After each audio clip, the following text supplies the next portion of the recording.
Hey everybody, this new Fall Out Boy album. It's not good. Pop rock, pop punk, and emo pop band Fall Out Boy, they are back with a brand new album. And they've almost been around for 20 years at this point. It's a long time. It's a long time for a band that relatively I see as being very young, or I guess at least appealing to an incredibly young audience. And I guess they're still trying to do that this time around while maintaining their roots as a pop rock band.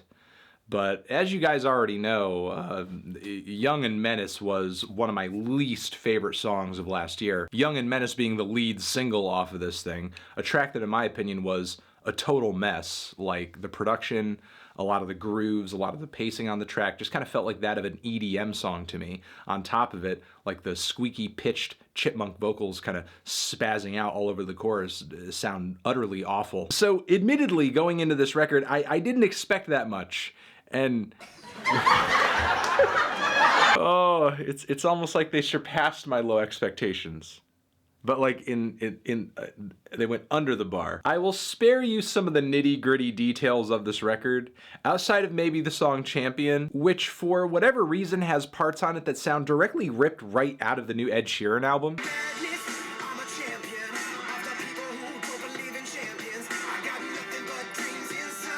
There's also a song on here that is a little bit of a white boy reggae breakdown. That's pretty fun. A song that has a bit of a tropical vibe as well. A few tracks toward the back end that have a bit of a hard rock vibe too, like I've been transported back to the hair metal highlights of the 1980s. Occasionally the lyrics are kind of cringy, but that's to be expected. It's Fall Out Boy. But kind of the main point I want to make on this record is I feel like albums like this are exactly the reason why, or I guess indicative of the dire straits that rock music is in right now generally. Because you have some of the genre's flagship bands, and we can't put all or really even most of this on Fall Out Boy, because in the grander scheme of rock music, how much influence, how much weight does Fall Out Boy really carry? They're still one of the most popular bands in the genre, and you essentially have a rock band writing pretty much an EDM album, but with guitars. It's that overproduced, the sound is that compressed and overblown, the vibe of the record is that precisely cut. You know, if I was going to listen to some music in this style, I would much rather listen to an artist who's actually devoted to the craft, has been doing it for a while,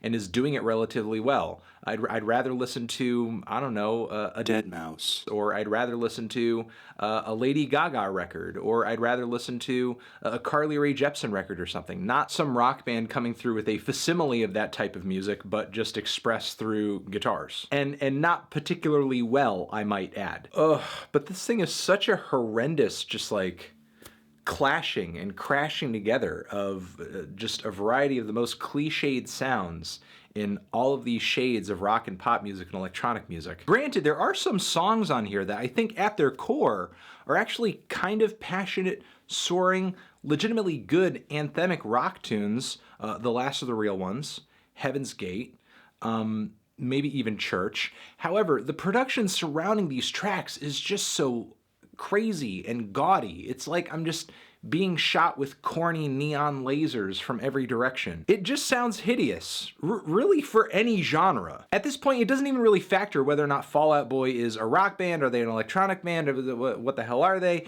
Really, you could slap anybody's name on this record and the production would still sound cheap and tacky and just like way too much. You know, the mainstream and even the underground music landscape over this decade that we're currently in has altered and changed in a lot of interesting ways, a lot of ways that I actually love. And while some of my favorite music ever has come out of this decade, has come out of these changes, I have to say, and I have to admit, rock has had a hard time adjusting to this sea change. It's like listening to prog rock bands try to adjust to the new wave era of the 1980s, but 10 times worse. So I'm gonna just leave it at that. Transition. Have you given this album a listen? Did you love it? Did you hate it? What would you rate it? You're the best. You're the best. What should I review next? Hit the like if you like. Please subscribe. And please don't cry. Just leave a thoughtful comment in the comments if you're feeling full of thoughts. Over here next to my head is another review that you can check out. Hit that up or hit up the link to subscribe to the channel. I'll see you guys in the next one. Anthony Fantano forever.